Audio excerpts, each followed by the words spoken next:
Okay, I am down in my crawl space and doing a little ventilation work. So I have all my crawl space sealed up. I have my dehumidifier, and I have four of these window wells. And I've always had them sealed up since I moved in here because it was freezing cold in my crawl space. It's the same temperature outdoor in the wintertime. Sealed them all up, put in a dehumidifier, but I needed ventilation. So I've been looking into to see how I could ventilate the crawl space. I got this off of Amazon. It's just a simple little, I think it's like 1,200 cubic feet per minute or something like that. 110 volt. And so it's got little metal curtains that are shut on the outside. It runs into, right now it runs into my, one of my window wells on the north side. Only reason I put it, I was getting two places. One, I have an outlet here. For who knows what reason, there's an outlet down here, which works out great. There's another one down by my kitchen area, but that's where all my water pipes are. So I put it away from there. So I took out everything that was there. There was an old screen. I had this sealed out with foam and insulation, all that stuff.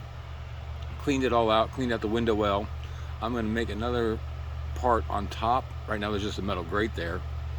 Right now it's just, so it's basically blowing out, and I cleaned out all the stuff in there. Found a dead, a petrified frog, and of course cleaned all the debris out. I had a little mold on the back side of the board, which was between the board and the insulation. So I have good mold killer, sprayed that, and so I'm trying to move air in the crawl space. So this is what I'm doing. So I'm just gonna, I don't have a way to turn it on and off right now. I'm gonna buy a timer. I saw on Amazon you can buy a remote control timer, or remote control on and off type device, or set it on to come on whenever you want. So I'm gonna probably buy one of those and install it down here. That way I can just either set it for a timer, come on like 15 minutes, 3-4 times a day. And in the wintertime, I'm probably gonna insulate this with some foam board. Come down here and re-insulate this on the inside, just to get it a little more tight, even though we're gonna have this fan here. But I'll see. I'm gonna see how this works. This is definitely gonna move some air. It's not a huge motor, not a huge fan, but I think it said 1,200 cubic feet per minute. Doesn't pull a lot of voltage or amps. Matter of fact, I think it's like, I can't remember how many watts it was. It wasn't very many watts. And it's pretty quiet. There's a lot of them on there. I think this was like $60 somewhere in there. This is one that suited my needs. They have ones with humidifier status on there, and all. I didn't want that. I just want one I can turn on or off and not worry about anything else. So right now I'm going to run this for a while. I'm going to let it run for a day or so, and I'm going to go outside here and show you where it comes out in just a second. So I'm going to pause it and we'll walk out there and take a look. Okay, so this is where I have it on the outside. I shot back, cleaned all this out, and of course I can feel the air coming up pretty good right here, which is nice. Doesn't smell too bad. Here's my little friend. He's had better days. So anyway, ooh, that's kind of interesting. So a strong gust of wind just came up. It's kind of pushing the vent shut, but that's okay. What I'm going to do, I think what I'm going to do is, right now I have these what's on my covers, which I'm going to put that back on in a minute. I think I'm going to close this in and put a vent so it blows out this direction. This is the, I'm on the north side of the house. So I'm going to make either close this, and so the air blows out this direction. But right now, this is what I've got. So you can see it running right there. It's not too loud.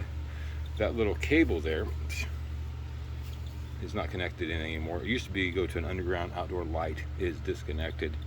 I found this a while back. Uncovered it in my yard about 100 yards. They used to just bury wire. So if you're finding exposed wire in the ground, this house was built in '68, so they didn't put it in any kind of, they just buried it, and that was it. So I found that and then discovered it came into here and wired up into the house. So I unwired it from the socket that you see there, and this is what I've got. So anyway, got to move some air. this is another step in the crawl space. Like I said, I bought some mold. One of the guys, somebody mentioned about using mold control, so I don't think I have any mold really in the crawl space. I have a few spaces that smell a little funky. I've never found any standing mold. This is the first time I found mold was on the back side of this board, and that was between the insulation, which makes sense because I had this sealed off in here with 4-inch insulation, and then the board. So the outside temperature obviously created that mold. So that's a problem. So I'm going to go reinvestigate my other ones I have built like that. I didn't think about there were no vapor barriers, so the moisture is getting between those two. You can maybe see where that clean board is there. I had insulation stacked in there. That's moisture is the mold spray. So I took away that and solved that problem, I hope. But anyway, got a nice breeze pulling the air out. Like I said, next thing is due. I'll put this back over here now so Mr. Animals don't climb down in there. That's what goes there for now. It's not the prettiest thing. That's what was on the house. Definitely industrial things. So I'm going to find a cover for this, seal it off, and then open up a vent to the side. So anyway, that's what I've got today. That's what I'm doing. I'm going to clean up my mess and go on to the next project. Hope you're having a great day. Thanks for watching.